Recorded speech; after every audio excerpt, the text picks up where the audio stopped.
10억? 내 피 한 방울 안 섞인 남의 자식한테 10억을 쓰라고? 웃기지 마라.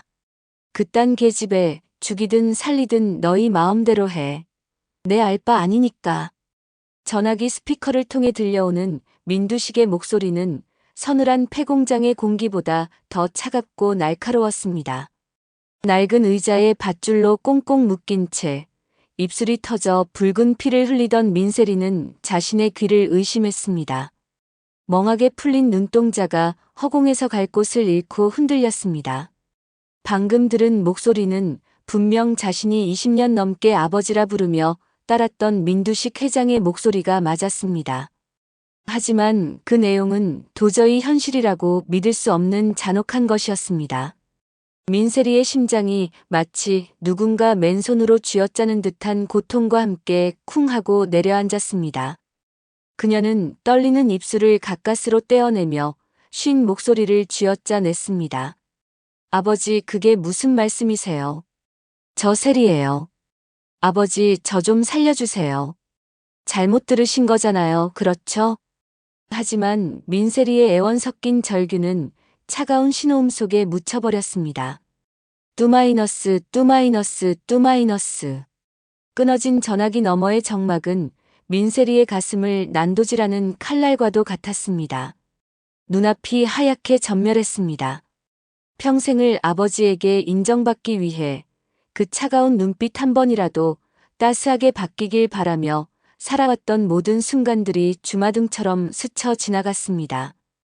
엄격했지만 가족이라고 믿었던 울타리가 순식간에 사라지고 그녀는 홀로 낭떠러지 끝에 내몰린 기분이었습니다.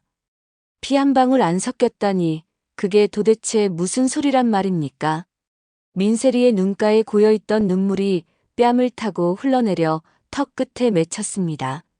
그 모습을 지켜보던 건달 두목이 기가 막히다는 듯 헛웃음을 터뜨리며 휴대폰을 바닥에 내동댕이 쳤습니다. 와작 하는 소리와 함께 액정이 산산조각 났습니다. 그것은 마치 민세리의 부서진 마음과도 같았습니다. 와, 진짜 독한 영감탱이네. 대한민국 재벌 회장이라는 작자가 지딸 목숨값을 껌값보다 못하게 여겨. 야, 들었지? 너 애비란 작자가 널 아주 개만도 못하게 버렸어. 10억이 아까워서 널 죽이든 말든 알아서 하란다. 건달 두목이 민세리의 턱을 거칠게 움켜쥐고 좌우로 흔들었습니다. 민세리는 저항할 힘조차 남아있지 않았습니다. 공포보다는 배신감이, 슬픔보다는 끔찍한 절망이 그녀의 영혼을 집어삼켰습니다. 지난 20년의 세월이 송두리째 부정당하는 순간이었습니다. 민두식 회장의 막내딸이라는 타이틀, 화려한 저택에서의 삶, 그 모든 것이 거대한 사기극이자 기만처럼 느껴졌습니다. 온몸의 혈관이 수축되고 손발이 차가워지는 극심한 쇼크가 찾아왔습니다.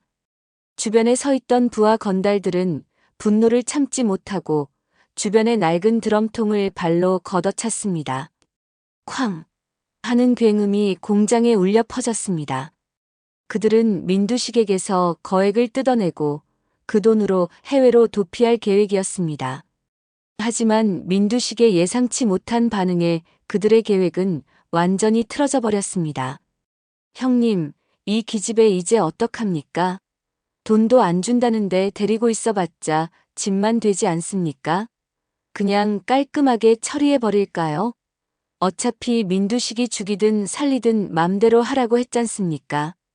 부하 건달의 살벌한 말에 민세리는 본능적으로 몸을 움츠렸습니다.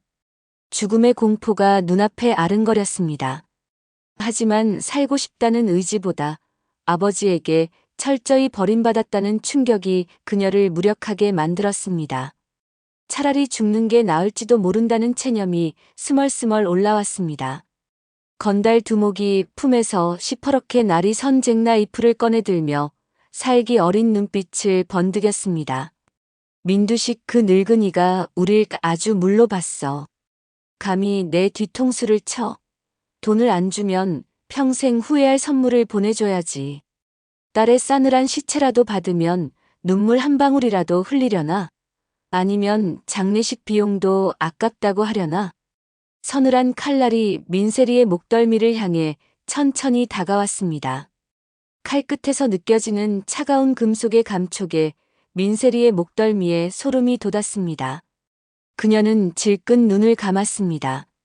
아빠, 언니, 왜 나를? 마지막 순간에 떠오른 건 그래도 가족들의 얼굴이었습니다. 하지만 그 얼굴들은 모두 그녀를 비웃고 있었습니다. 바로 그 순간이었습니다. 쾅!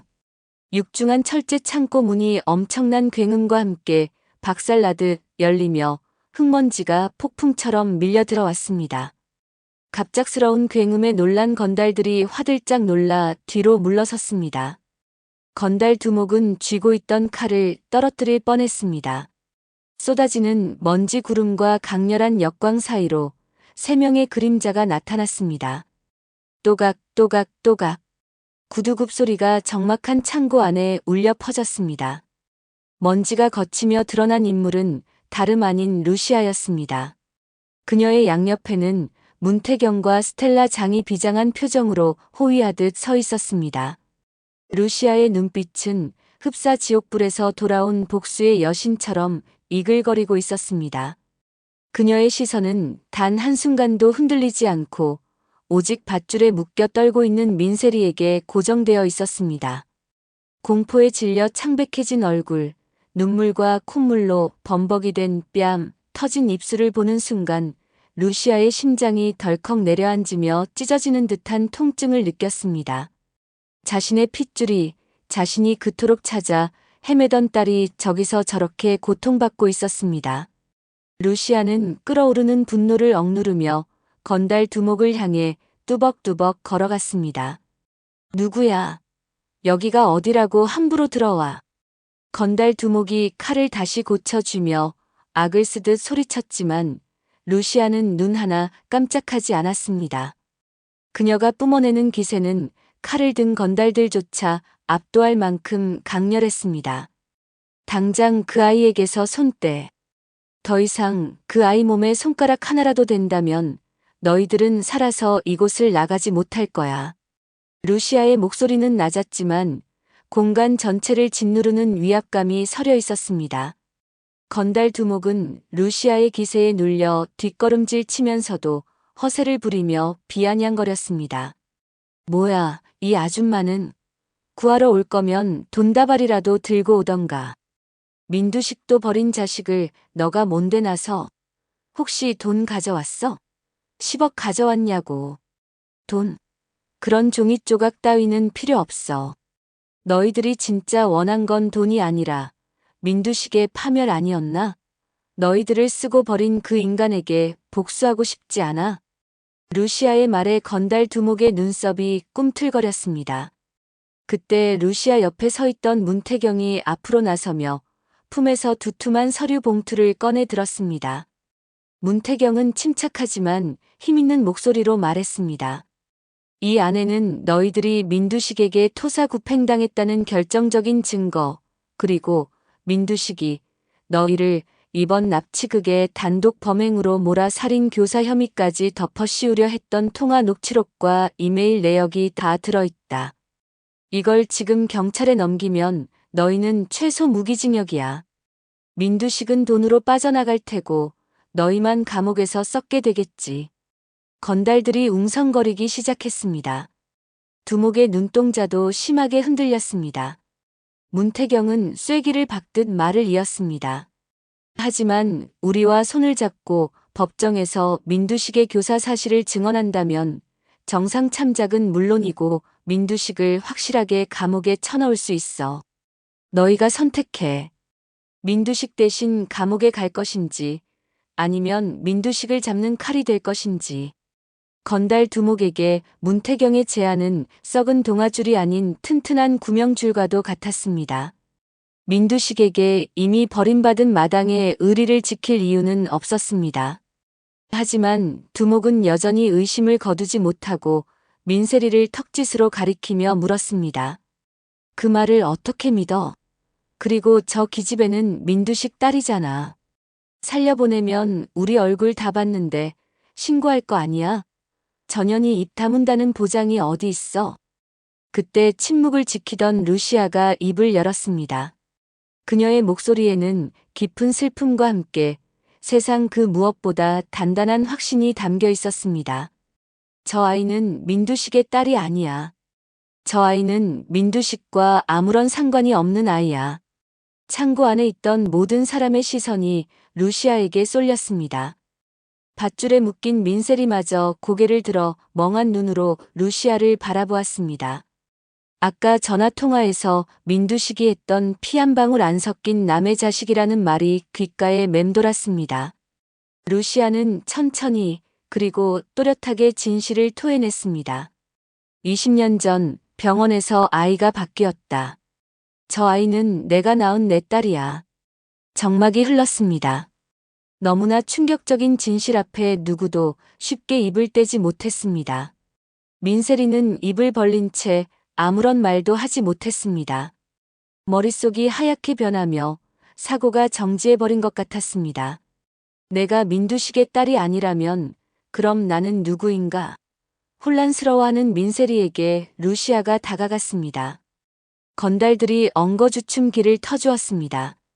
루시아는 떨고 있는 민세리의 앞에 무릎을 꿇고 거친 밧줄을 어루만지며 떨리는 손으로 매듭을 풀기 시작했습니다. 세리야, 아니 내 딸, 많이 무서웠지? 엄마가 너무 늦게 와서 미안해. 정말 미안해. 널 혼자 둬서 정말 미안해. 루시아의 눈에서 뜨거운 눈물이 뚝뚝 떨어져 민세리의 상처 입은 손등을 적셨습니다. 엄마라는 단어가 민세리의 가슴을 파고들었습니다. 민두식과 민경채에게서는 한 번도 느껴보지 못한 가슴 저 밑바닥에서부터 끓어오르는 뜨거운 모성이 그녀를 감쌌습니다. 민세리는 본능적으로 알 수 있었습니다. 눈앞에 있는 이 여자가 자신을 바라보는 저 애절하고 고통스러운 눈빛이 진짜라는 것을요. 자신을 걱정하고 자신을 위해 울어주는 사람이 존재한다는 사실이 민세리의 얼어붙은 마음을 녹였습니다. 새엄마가 정말 날 낳아준 친엄마예요? 민세리의 물음에 루시아는 고개를 세차게 끄덕였습니다. 문태경이 건네준 유전자 검사 결과지를 민세리의 눈앞에 펼쳐 보였습니다.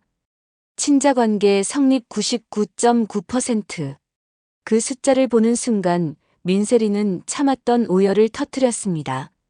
자신을 버린 가짜 가족에 대한 원망과 분노, 그리고 이제야 진짜 엄마를 만났다는 안도감이 뒤섞여 터져나온 처절한 울음이었습니다. 루시아는 밧줄이 풀린 민세리를 와락 끌어안았습니다. 그래, 엄마야. 이제 아무 걱정하지 마. 엄마가 널 지켜줄게. 다시는 너를 놓지 않을게. 건달 두목은 상황이 완전히 역전되었음을 깨달았습니다.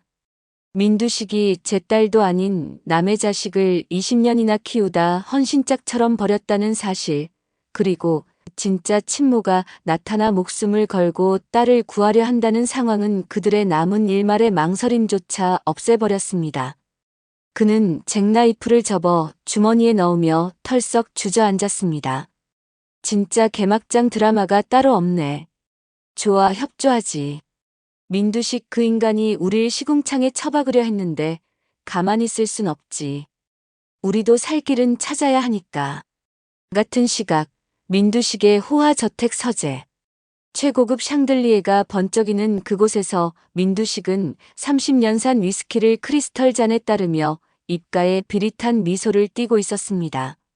맞은편 소파에는 민경채가 초조한 듯 손톱을 물어뜯으며 앉아 있었지만 그녀의 표정에도 묘한 안도감이 서려 있었습니다. 그녀는 10억이라는 거금을 아꼈다는 사실에 만족하면서도 한편으로는 찜찜한 기분을 완전히 지울 수 없었습니다. 아버지, 정말 괜찮을까요? 세리가 혹시라도 살아 돌아오면 입이라도 뻥긋하면 골치 아파지잖아요. 걱정 마라. 놈들은 돈이 안 나오면 화풀이로라도 걔를 처리할 거다. 놈들은 잃을 게 없는 족속들이야. 그리고 만에 하나 살아 돌아온다 한들 무슨 힘이 있겠어? 내 핏줄도 아닌 거 확인했으니 당장 내쫓으면 그만이야. 빈털터리로 쫓겨난 계집애가 뭘 할 수 있겠냐? 민두식은 독한 술을 한 입에 털어넣으며 킬킬거렸습니다. 20년 동안 키운 정 따위는 그에게 티끌만큼도 없었습니다. 오로지 자신의 이익과 손해만이 계산될 뿐이었습니다. 그에게 민세리는 그저 자신의 핏줄인 줄 알고 키웠던, 그러나 이제는 쓸모없어진 불량품에 불과했습니다. 민경채 역시 고개를 끄덕였습니다. 그녀에게도 세리는 자신의 치부를 가리기 위한 도구였을 뿐 동생으로서의 애정은 없었습니다. 그래요. 차라리 잘 됐어요. 회사 지분도 위태로운 마당에 생돈 날릴 순 없잖아요. 정옷에 그 인간 핏줄인 줄 알고 키웠는데 그것도 아니라니 더 데리고 있을 이유가 없죠. 밥값만 축내는 식충이었잖아요. 두 부녀는 자신들의 비정한 결정이 어떤 파국을 불러올지 상상조차 하지 못한 채 승리의 축배를 들고 있었습니다. 그들의 탐욕과 오만이 하늘을 찌르고 있었습니다. 하지만 그들의 샴페인은 너무 일찍 터졌습니다. 쾅! 쾅! 쾅! 현관문이 부서질 듯 두드려지는 소리에 민두식과 민경채가 동시에 자리에서 일어났습니다. 잔에 담긴 위스키가 출렁거려 테이블볼을 적셨습니다. 공 실장이 사색이 되어 서재로 뛰어들어왔습니다. 회장님, 큰일 났습니다. 루시아가 쳐들어왔습니다. 경비원들도 막지 못했습니다. 뭐라고? 그 여자가 여길 왜 와? 미친 거 아니야? 민두식이 미간을 찌푸리며 거실로 성큼성큼 나갔습니다. 민경채도 불안한 눈빛으로 뒤따랐습니다. 거실 한복판에는 루시아가 당당하게 서 있었습니다. 그리고 그녀의 뒤에는 믿을 수 없는 얼굴이 서 있었습니다. 흑투성이가 된 옷을 입고 머리카락은 헝클어졌지만 눈빛만은 형형하게 빛나는 민셀이었습니다. 민경채는 귀신이라도 본 듯 뒷걸음질 치며 비명을 질렀습니다. 세리야, 너가 어떻게... 분명히 놈들이. 살아 돌아와서 유감이네, 큰언니. 아니, 민경채 씨. 내가 죽길 바랐을 텐데 실망시켜드려서 어쩌죠? 민세리의 목소리는 차가웠습니다. 더 이상 예전에 주눅 들고 눈치 보던 막내딸이 아니었습니다. 죽음의 문턱에서 돌아온 그녀는 강해져 있었습니다. 민두식은 당황함을 감추고 뻔뻔하게 소리쳤습니다. 얼굴에는 철면피를 깐 듯 당당함이 묻어났습니다. 너가 감히 여기가 어디라고 기어들어와. 내 돈 10억 아껴줬으면 고마운 줄 알고 쥐 죽은 듯이 살 것이지. 썩 꺼지지 못해? 루시아가 민세리의 앞을 막아섰습니다. 그녀의 손이 허공을 가르며 짝 하는 소리와 함께 민두식의 뺨을 세차게 후려쳤습니다. 민두식의 고개가 휙 돌아갔습니다. 태어나서 처음 맞아보는 딱이었습니다. 얼얼한 통증보다 모멸감이 먼저 그를 덮쳤습니다. 이게 무슨 짓이야? 감히 누구 몸에 손을 대. 이건 내 딸을 납치하고 죽음으로 내몬 대가다. 20년 동안 남의 자식 키운다고 유세 떨면서 정작 내 딸을 학대하고 방치한 죗값의 시작일 뿐이야. 그리고 이건... 루시아는 시선을 돌려 민경채를 바라보았습니다. 민경채는 루시아의 눈빛에서 섬뜩한 살기를 느꼈습니다. 루시아는 천천히 한 걸음씩 민경채에게 다가갔습니다. 민경채는 저도 모르게 소파 뒤로 물러났습니다. 루시아의 입에서 나온 말은 민경채의 영혼을 산산조각 내기에 충분했습니다. 민경채, 너도 알다시피 당신이 그렇게 끔찍하게 아꼈던 세리가 사실은 내가 낳은 딸이었다. 그렇다면 너가 20년 전 낳았던 진짜 당신 딸은 어디 있을까? 너도 궁금하지 않아? 민경채의 동공이 지진이라도 난 듯 심하게 흔들렸습니다. 불길한 예감이 등줄기를 타고 기어올라 숨통을 조여왔습니다. 식은땀이 비오듯 쏟아졌습니다. 무슨 소리를 하는 거야? 내 딸은 죽었어. 태어나자마자 죽었다고. 아니, 당신 딸은 살아있었어. 너가 버렸지만 운명처럼 다시 너의 앞에 나타났었지. 그 아이의 이름은 백미소야. 백미소. 기억나니? 4년 전 너가 가난하고 보잘것없다고 무시하며 사람들 앞에서 망신을 줬던 그 아이. 결국 너 때문에 목숨을 잃은 그 아이. 그 백미소 말이야. 거실에 무거운 정적이 감돌았습니다. 민경채는 숨을 쉴 수가 없었습니다. 뇌리에 4년 전의 기억이 스쳐 지나갔습니다. 자신이 그토록 미워하고 짓밟았던 아이. 세리에게. 저런 근본 없는 애는 밟아줘야 한다. 우리 집안 망신시키지 말고 손봐줘라 며 독서를 퍼부었고 엄마와 언니의 인정을 받고 싶었던 세리가 그 지시에 따라 미소를 괴롭히다 사고가 났던 그 사건. 자신이 돈과 권력으로 덮어버렸던 그 살인 사건의 피해자가 내 딸이라고. 아니야, 거짓말이야. 그럴 리 없어. 민경채가 머리를 감싸쥐며 비명을 질렀습니다. 현실을 부정하고 싶은 그녀의 발악이었습니다. 거짓말이라고 해. 미소가 그 천한 것이 내 딸일 리 없어. 말도 안 돼. 천한 거? 너가 낳은 자식을 너의 입으로 천하다고 했어? 여기 유전자 검사 결과가 있다. 똑똑히 봐라. 너가 무슨 짓을 저질렀는지. 문태경이 던진 서류가 민경채의 발치에 흩뿌려졌습니다. 떨리는 손으로 서류를 집어든 민경채는 바닥에 주저앉고 말았습니다. 친자관계 성립. 그 문구는 사형 선고나 다름없었습니다. 자신이 자신의 친딸을 죽음으로 몰아넣고 남의 딸을 키우며 그 딸을 이용해 친딸을 죽이게 만들었다는 끔찍한 진실. 이것은 비극을 넘어선 지옥이었습니다. 아, 미소야. 으아. 민경채는 바닥을 구르며 짐승 같은 울부짖음을 토해냈습니다. 자신의 손으로 친딸을 죽였다는 죄책감과 공포가 그녀의 정신을 완전히 붕괴시켰습니다. 그녀는 자신의 머리카락을 한 움큼씩 쥐어뜯으며 미친 사람처럼 웃다 울기를 반복했습니다. 입에서는 거품이 흘러나왔고 눈은 초점을 잃어버렸습니다. 그 처참한 모습을 지켜보던 민두식조차 할 말을 잃고 멍하니 서 있었습니다. 자신의 탐욕이 낳은 결과가 눈앞에서 펼쳐지고 있었습니다. 그때 저택 밖에서 요란한 사이렌 소리가 울려 퍼졌습니다. 곧이어 경찰 병력이 거실로 들이닥쳤습니다. 제복을 입은 경찰들이 민두식을 포위했습니다. 민두식 씨, 당신을 살인교사, 특정경제범죄 가중처벌법 위반, 납치 감금 교사 혐의로 긴급 체포합니다. 형사가 내민 체포영장에 민두식의 손이 사시나무 떨듯 떨렸습니다. 그는 마지막 발악을 하듯 소리쳤습니다. 증거 있어? 내가 시켰다는 증거 있냐고. 난 모르는 일이야. 변호사 불러. 변호사요? 김선재 변호사 찾으십니까? 안타깝게도 그럴 수 없겠군요. 형사는 비웃으며 말을 이었습니다. 당신이 사주했던 건달들이 모든 녹취록과 문자를 제출했습니다. 그리고 당신의 비자금을 관리하며 해외 도피를 준비하던 김선재 변호사도 공항에서 체포되었습니다. 당신의 이중장부를 들고 튀려다가 잡혔는데 형량을 줄이려고 당신의 모든 범죄 사실을 아주 상세하게 자백하더군요. 김선재.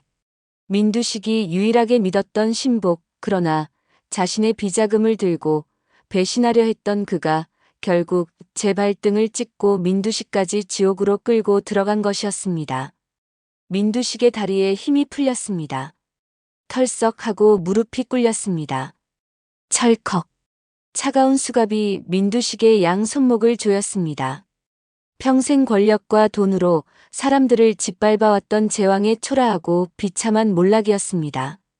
저택의 고용인들이 웅성거리며 그 모습을 지켜보았습니다. 누구도 민두식을 동정하지 않았습니다. 오히려 그동안 쌓인 울분을 토해내듯 끌려가는 그를 향해 손가락질하며 수군거렸습니다. 민두식은 고개를 들 수 없었습니다. 민경채는 이미 정신을 놓고 실성한 사람처럼 바닥에 누워 허공에 대고 손을 휘젓고 있었습니다. 미소야, 엄마가 미안해. 옷 사줄게. 맛있는 거 먹으러 가자. 응. 화려했던 민씨 일가의 성은 그렇게 처참하게 그리고 완벽하게 무너져 내렸습니다. 몇 달 후 법정. 법정 안은 긴장감으로 가득 차 있었습니다. 판사는 안경을 고쳤으며 판결문을 읽어 내려갔습니다. 피고인석에 앉은 민두식은 초라한 죄수복 차림으로 넋이 나간 듯 앉아 있었고, 김선재는 고개를 숙인 채 떨고 있었습니다. 피고인 민두식은 한경수를 살해하도록 방조하고 민세리 양을 납치 살해하려 교사하였으며 천문학적인 금액을 횡령하여 기업과 주주들에게 막대한 손해를 끼쳤다. 죄질이 극히 불량하고 반성의 기미가 전혀 보이지 않는 바 피고인 민두식에게 무기징역을 선고한다. 또한 피고인 김선재에게는 징역 15년을 선고한다. 탕! 탕! 탕! 판사의 망치 소리와 함께 방청석에서 환호와 박수가 터져 나왔습니다. 민두식은 절망적인 표정으로 허공을 응시하다 교도관들에게 양팔이 붙들려 끌려나갔습니다. 더 이상 그에게는 아무것도 남아있지 않았습니다. 돈도 명예도 가족도 모두 사라졌습니다. 그는 차가운 감옥 독방에서 죽을 때까지 자신의 죄를 곱씹으며 살아가야 할 운명이 되었습니다. 그리고 일주일 뒤 민강유통 본사 대회의실 긴급 임시 주주총회가 열리고 있었습니다. 민두식의 구속 이후 회사는 혼란에 빠져 있었고 민두식의 남은 자식들인 민지섭과 민수정은 서로 회장 자리를 차지하겠다며 고성을 지르며 싸우고 있었습니다. 오빠가 뭘 안다고 회장을 해? 내가 지분이 더 많아. 웃기고 있네. 장남인 내가 맡는 게 당연하지. 너 당장 짐 싸서 나가. 탐욕에 눈이 먼 그들은 회사가 망해가는 와중에도 밥그릇 싸움에만 혈안이 되어 있었습니다. 그때 굳게 닫혀있던 회의실 문이 열리고 루시아가 들어왔습니다. 깔끔한 정장 차림의 그녀 뒤로 문태경과 변호인단이 따랐습니다. 누구야? 지금 중요한 회의 중인데. 민지섭이 소리쳤습니다. 루시아는 차가운 미소를 지으며 상석으로 걸어가 의자를 빼고 앉았습니다. 다들 조용히 하세요. 오늘부로 민강유통의 주인은 바뀝니다. 뭐라고? 당신이 뭔데? 문태경이 스크린을 켰습니다. 화면에는 주주명부가 띄워졌습니다. 루시아의 이름 옆에 적힌 지분율은 51%. 과반수를 넘는 절대적인 수치였습니다. 민두식이 감옥에 가면서 추징당한 지분과 루시아가 그동안 비밀리에 매입한 지분, 그리고 소액 주주들의 위임장까지 합쳐진 결과였습니다. 제가 이 회사의 최대 주주이자 신임 회장입니다. 그리고 제 첫 번째 안건을 상정하죠. 루시아는 서류 뭉치를 테이블 위에 던졌습니다. 민지섭, 민수정 그리고 정신병원에 있는 민경채까지. 민씨 일가 전원에 대한 해임안입니다. 이건 말도 안 돼. 우리가 이 회사를 어떻게 키웠는데. 민수정이 악을 썼지만 루시아는 눈 하나 깜짝하지 않았습니다. 키웠다고요? 아니요. 당신들은 회사를 갉아먹는 기생충이었을 뿐입니다. 여기 당신들이 그동안 저지른 횡령, 배임, 페이퍼 컴퍼니를 통한 비자금 조성 증거가 다 있습니다. 해임으로 끝나지 않을 겁니다. 민두식 씨와 똑같이 횡령 및 배임 혐의로 전원 고소할 예정이니까요. 감옥에서 가족 상봉하게 해드리죠. 경비원들이 들어와 발악하는 민지섭과 민수정을 끌어냈습니다. 이거나 내가 누군지 알아. 그들의 비명소리가 복도로 멀어져 갔습니다. 회의실에 남아있던 임원들은 루시아에게 고개를 숙였습니다. 부패한 왕조가 무너지고 새로운 리더가 탄생하는 순간이었습니다. 모든 정리가 끝난 후 루시아는 회사 로비로 내려왔습니다. 그곳에는 민세리, 아니 이제는 진짜 이름을 찾은 그녀의 딸이 환하게 웃으며 기다리고 있었습니다. 딸은 엄마를 보자마자 달려와 품에 안겼습니다. 엄마, 다 끝난 거죠? 그래, 우리 딸. 악몽은 모두 끝났어. 이제 우리를 괴롭힐 사람은 아무도 없단다. 루시아는 딸의 머리카락을 부드럽게 쓰다듬으며 따스하게 미소 지었습니다. 문태경과 스텔라 장도 흐뭇한 표정으로 그들을 바라보았습니다. 네 사람은 서로를 마주보며 웃었습니다. 지난날의 상처는 흉터로 남겠지만 그 흉터마저도 서로의 사랑으로 보듬어 안으며 살아갈 것입니다. 태양을 삼키려 했던 탐욕스러운 자들은 스스로 타버려 한 줌의 재가 되었고 기나긴 어둠을 견뎌낸 이들에게는 진정한 태양이 떠올랐습니다. 루시아와 딸은 손을 잡고 회사 정문을 나섰습니다. 그들의 뒷모습 위로 따스한 햇살이 축복처럼 쏟아져 내렸습니다. 세상은 여전히 시끄럽고 복잡하지만 적어도 오늘만큼은 정의가 승리했다는 사실에 모두가 안도할 수 있는 하루였습니다. 탐욕에 눈이 멀어 천륜마저 저버린 민두식 일가의 파멸, 그리고 잃어버린 가족을 되찾고 기업의 진정한 주인이 된 루시아의 새로운 시작은 우리에게 진정한 가족의 의미와 죄는 반드시 벌을 받는다는 정의에 대해 다시금 생각하게 합니다. 오늘 들려드린 이야기가 즐거우셨다면 구독과 좋아요는 사랑입니다. 여러분의 작은 관심이 영상 제작에 큰 힘이 됩니다.